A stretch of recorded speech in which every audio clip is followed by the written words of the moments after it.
mashed potatoes. And Bridget and Julia make fireside and New Englander cocktails. It's all coming up right here on America's Test Kitchen.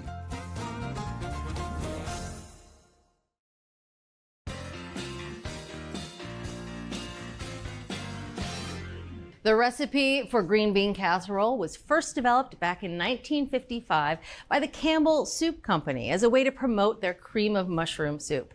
And it has since become a standard on holiday tables all across America. And today, Keith's going to break the recipe down and show us how to make it from scratch using fresh ingredients. Yeah, there's nothing wrong with that casserole. It's actually quite tasty. But I'm going to take each component, we're going to look at it, make sure it has a fresh homemade flavor. I'm in. We're going to start with our mushroom sauce that's going to coat the green beans. So I'm going to start with 1 pound of white mushrooms. We're actually going to break these into pieces. We're not going to slice them. We like chunks. So I just have a mushroom right here, and simple prep is just take a towel, wipe off any dirt on the outside of it, and then I just take the very bottom of the stem off like that, and now comes the fun part. You can put it down and you can smash it. What?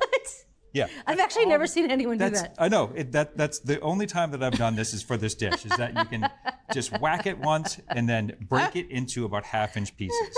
You're getting some aggression now. Yes, yes. Okay, the mushrooms are in half-inch pieces, and we have 3 tablespoons of butter in our Dutch oven that's melting over medium-high heat. So I'll add our mushrooms, and I also have 3 cloves of garlic that we'll add, 3/4 teaspoon of table salt, 1/8 teaspoon of pepper. Just want to make sure this is all stirred together and incorporated. So 6 minutes, we'll let these cook. All right. It's been 6 minutes, and you can see how much of those mushrooms have cooked down. So now we need to thicken this. So I have 3 tablespoons of all-purpose flour. I'm just going to sprinkle that over the mushrooms. Make sure it's also well distributed on those mushrooms. You don't want any pockets of flour that won't get incorporated into the liquid later. So now for our liquid component, I'm going to start with 1.5 cups of chicken broth. I want to make sure that I get that flour incorporated slowly. You can also make sure that you stir into the corner and you get up any little brown bits off the bottom of that pot. Then you can add a little bit more at a time once you get some of that broth in there. Okay, our stock is bubbling there, and now we can add our 1.5 cups of heavy cream.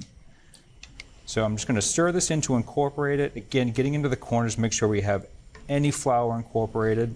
We're going to cook this over medium heat for about 12 minutes, and what we're looking for is to reduce down to 3.5 cups. At that point, it should be nice, rich, and velvety. It's going to be perfect. Now for the green beans. Traditionally, this casserole used frozen green beans, but we really want to control the cook on the green beans, so we're going to blanch our own, make sure it's perfectly cooked at the end. I like it. So I have 2 pounds of green beans here. Just a really quick, simple prep. You're going to take off the stem end. You can either snap it, or what I like to do is I like to grab 4 or 5 beans at the same time. Line them up like little soldiers? Line them up like soldiers. Cut it off like that. And also, while you're holding the knife and the green beans, you could just kind of scooch back, and we're just going to cut these right in half crosswise. Okay, so that is our 2 pounds of green beans that we've cut crosswise. Now it's time to blanch them. So we'll come down here, and I have 4 quarts of water that we've brought up to a boil. I'm going to add 2 tablespoons of table salt. Now these are going to cook for 6 minutes, and we're looking for a crisp, tender texture. It's been 6 minutes, and I just want to check the progress of these green beans carefully. Good. They're perfect right now. And I'm just going to transfer these over to an ice bath.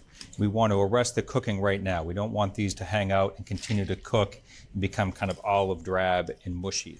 And I'm going to transfer these over to a rim baking sheet that's been lined with paper towels. So, and the reason why we want these dry is that sauce is going to be nicely thickened, and if we add more water to it, it's going to get watery. Right. And you don't want that. Okay, so the green beans are out on our rim baking sheet with paper towels. Those are going to hang out and dry while we look at our sauce. Now, I measured this earlier, and we reduced it down to 3.5 cups, and you can see that it's rich, it's velvety. Our sauce is perfect and ready to go. And now we can get to my favorite part, which is the topping. Now, with this topping, we couldn't really find an improvement on the fried onions that are so classic to this dish. So we're going to keep these onions because they're so darn good. But we're going to improve it just a little bit by adding some buttered breadcrumbs to the mix. So I have 3 slices of white sandwich bread that I've torn into quarters. I'm just going to put this into the food processor. I'm going to add 2 tablespoons of softened butter, 1/4 teaspoon of table salt, 1/4 teaspoon of pepper. We're going to pulse this 10 times, and we're going to break those down into coarse crumbs. So those are nicely processed. Nice and fluffy. And we're going to go over to this bowl. So we're going to put our onions in here, and these are 3 cups of onions that are coming out of a 6-ounce container. If you see any big pieces of onions, I kind of like... I just like to break them up because they have a tendency to burn on the top. Or you could eat them, either way. Okay, we have our green beans, we have our sauce, and we have our topping. Now it's time to put everything together. So all right. Start with the green beans. If you could hand those to me, thank you very much. Ah, you're using the paper towel as a sling. Oh, into the sauce. Right into the sauce. I like it. Just want to stir this together. That looks delicious. So now we can transfer this over to our baking dish. Now I have a 9x13 baking dish. Okay, green beans are nicely coated with our sauce. It smells so good. So at this point, you could stop and you can make this casserole ahead. You can have the green beans and the sauce together, and you would want to refrigerate the topping separately. And then you can put the two together whenever you want to, the next day or 2 days down the road. I love it. Great make ahead. Now our topping.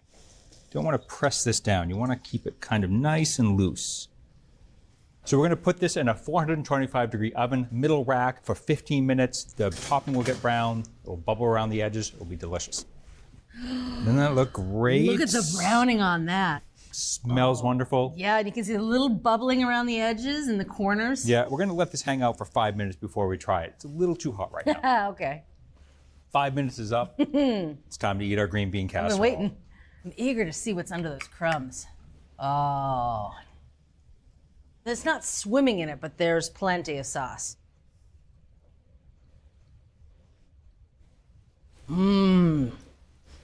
That sauce tastes like mushrooms. It's really velvety, the sauce is. I mean, and it coats the green beans. It's not too heavy. It's a perfect balance. And the green beans are completely tender, but they're still nice and bright green, and they taste fresh. And that topping, the buttery breadcrumbs with the canned onions, brilliant. Keith, this is delicious. Thank you. You're welcome.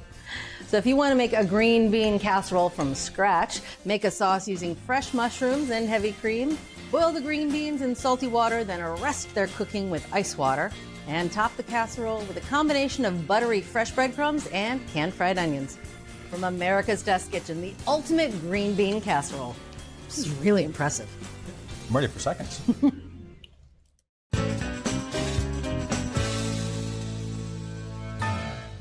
I've always thought of Thanksgiving like the big game. And if you're the head coach, you need to have the right gear, which makes Adam the equipment manager.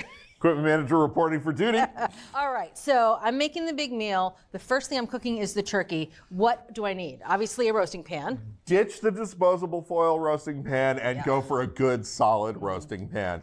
We like to have nice, strong, upright handles because if you put on those oven mitts, if you have good, strong handles, you can get a good, secure grip, and when you have a heavy turkey in there, that's what you want. We also like to have a roasting rack. They come with the roasting pan, but we want it to fit snugly so it doesn't slide around. Yes. It's a bad moment when you tip the pan by accident and the turkey slides towards you coming out of the oven. And all the juices make a wave. Exactly. Yep. In there. This is our favorite roasting pan, the Cuisinart Multiclad Pro 16-inch roasting pan with the rack. It's $130. Not bad. All right, so you mentioned gravy, because what's turkey without gravy? I want quarts of gravy. It's a beverage as far as I'm concerned. But you need a good fat separator in order to separate those juices. That you do. You want a fat separator like this. You can see at the top there's a strainer. So you just pour everything from the roasting pan into the strainer. That catches the solids, lets the juices and the fat go down into the cup. Right. Then you wait a couple of minutes, the fat will rise to the top of those juices, but you have to decant it somehow. Yeah, you I'm used get it to out seeing of there. that little spout, you know? Exactly. We like this better. This has a trigger-operated drain on the bottom. That's cool. So you just press it in, it drains, and then you stop the flow. You don't get any fat in there. That is the OXO Good Grips Good Gravy 4-cup fat separator. It's $30 and it's worth every penny. Moving on to stuffing, which is my personal favorite part of the meal. I am with you. A lot of 13 by 9-inch gratin dishes or casserole dishes you can't use under a broiler, like glass or metal. So you need a porcelain or ceramic baking dish for that. Couple of things. You're picking it up there. You want nice, generous handles because that's going to be screaming hot out of the oven. Right. The other thing we found is you want about a 14-cup capacity. We've tested them that have 12 cups, and sometimes the stuff can spill over the side. This is our favorite. This is the Mrs. Anderson's baking lasagna pan with handle. It's $37, and it's broiler safe. It's the perfect thing. This is great advice, Adam. Thank you. Happy Thanksgiving, Julia. For everything you need to know about the big meal and more, check out our website.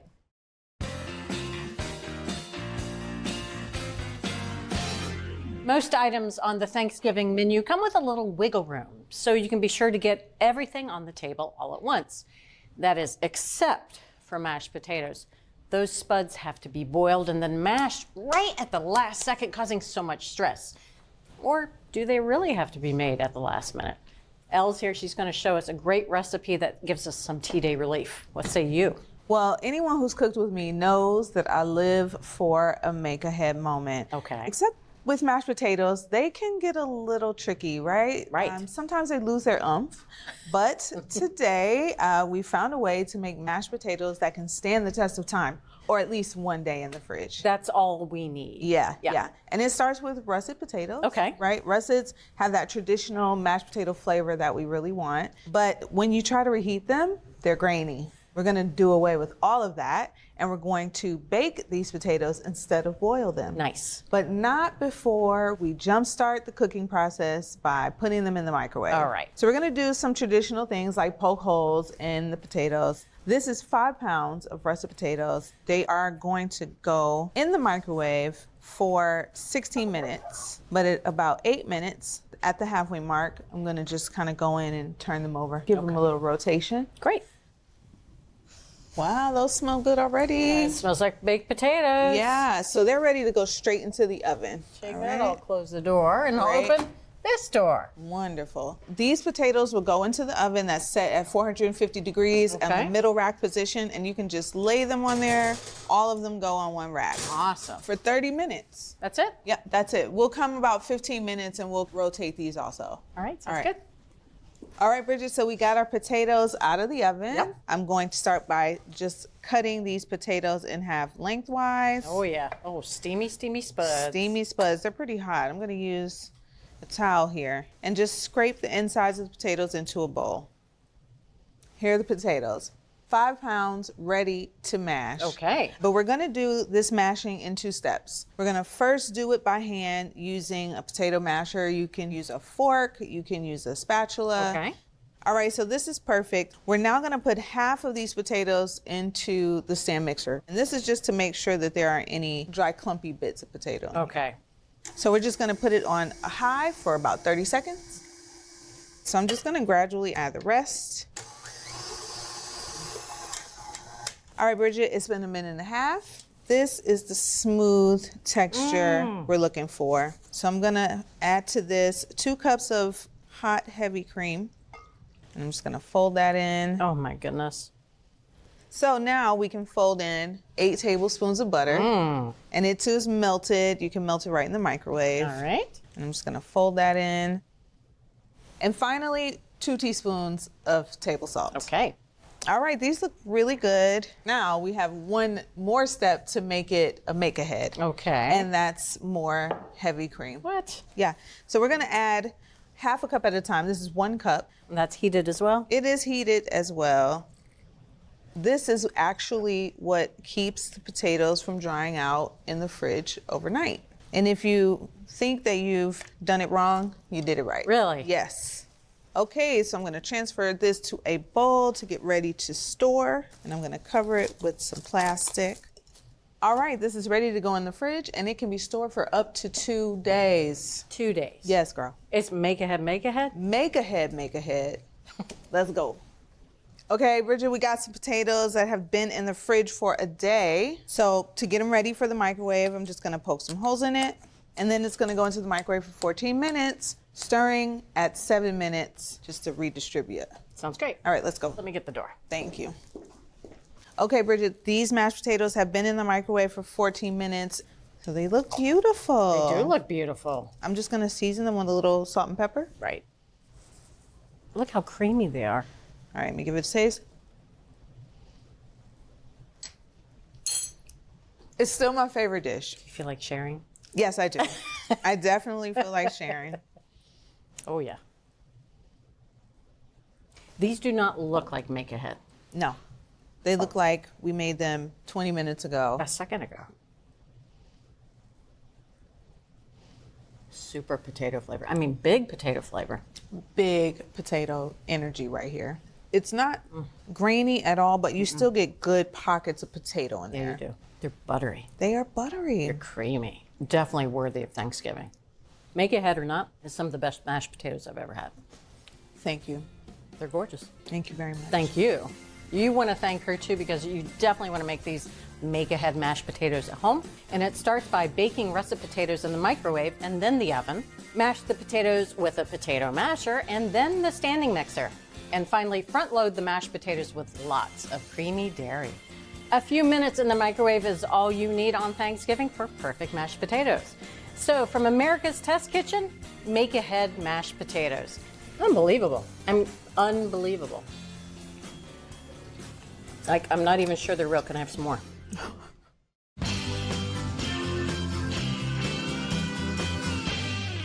A fun and easy way to make Thanksgiving even more festive is by including some autumn-themed cocktails. Yeah, and why should food get all the fun? Well, we're here to present 2 drinks for you and to each other that should dress up the Thanksgiving table. Yep, first up, I'm making a non-alcoholic cranberry spritzer called the New Englander. And it starts by making a shrub syrup. That's just a simple syrup. 2 cups of cranberries, and they can be fresh or frozen, with a cup of sugar, and 6 ounces of water, which is 3/4 of a cup. Now, I'm gonna slam this over high heat, bring it to a boil. Then, when it's boiling, I'm gonna turn the heat down, cover it, and let it simmer until the cranberries start to bust apart.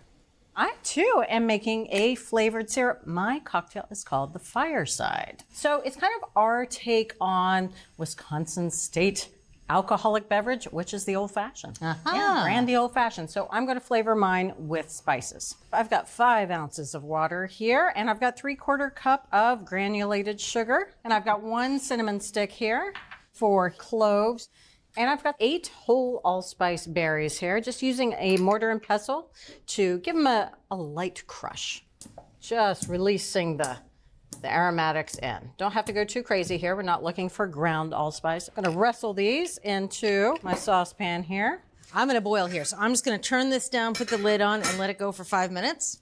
All right, all I need to do is heat this over medium heat, and I'm gonna whisk it. I don't want it to come to a boil, but I want all that sugar to dissolve. All right, sugar is all dissolved. I'm gonna let this sit off heat and cool down. It's going to continue to extract some of the flavor from those spices. So on that note, I want to introduce you to flavorful rim sugars. We're making a pumpkin pie spiced rim sugar. And it starts with a 1/4 cup of granulated sugar. This is 2 teaspoons of ground cinnamon.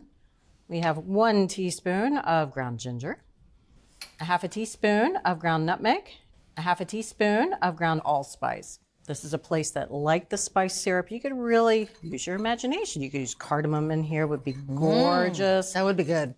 All right, I'm just breaking up the lumps here, and that is it. All right, I'm gonna slide your syrup aside because I have to mash these cranberries. Oh, look at that. You can see they've all busted open, which is perfect. So I'm gonna get in here with a potato masher. I'm gonna gently, because this is a stainer. This is what I call a shirt killer. You get this on your shirt, it's over. So we're just gonna mash up the berries again, releasing all their liquid and flavor. So here I have a fine mesh strainer over a little bowl, and it's lined with a triple layer of cheesecloth.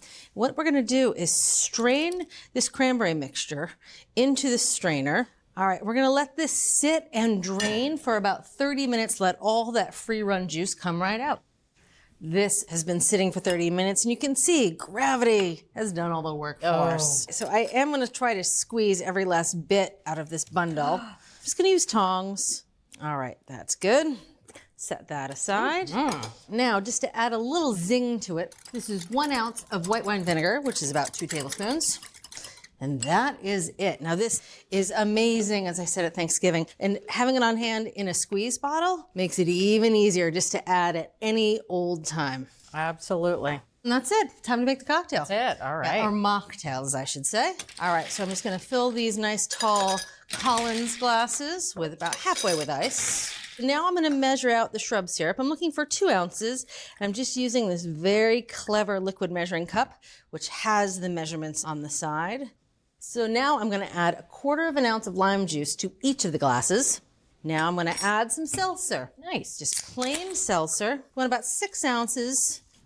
Now I love this graduated look, the ombre look. If you have a nice long cocktail spoon, you can really go down into the bottom of the glass and pull those flavors up.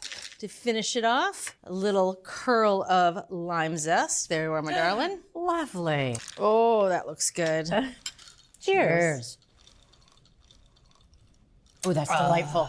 That's so good. So refreshing. So we've got that sorted. This is our take on the brandy old fashioned. Now I went ahead and strained our spiced syrup. I am going to pour this in here, and this can stay in the refrigerator for a couple of weeks. I've got the rim sugar to sugar the rims of the glasses. I've got an orange. Just going to run it just around the edge of this glass. I'm just going to put this into the rim sugar, just quickly knock off any excess, and there we go. All right, so we're making 2, so I'm going to give amounts for 2 cocktails here. And we're starting off our brandy fireside, as we call it. It's 2 ounces per cocktail. If you have a jigger, you can absolutely use that. Makes sense. All right, so that's 2. Next up, bitters. We're using orange bitters here. So I'm using 1/8 teaspoon per cocktail, so that's 1/4 teaspoon.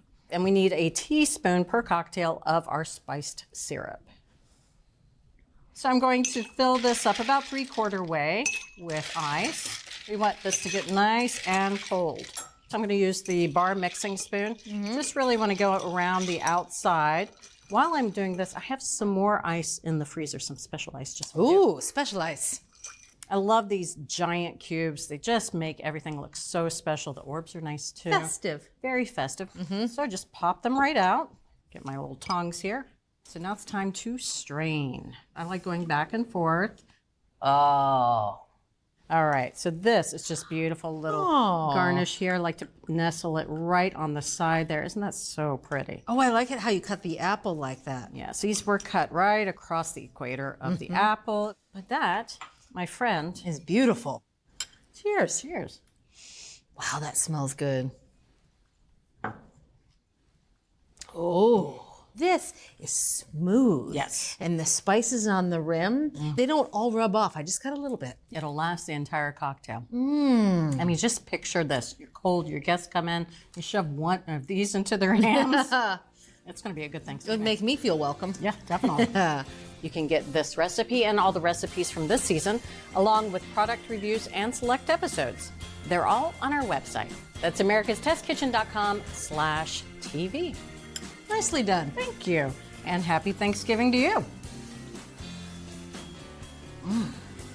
Really happy Thanksgiving to me. That's delicious.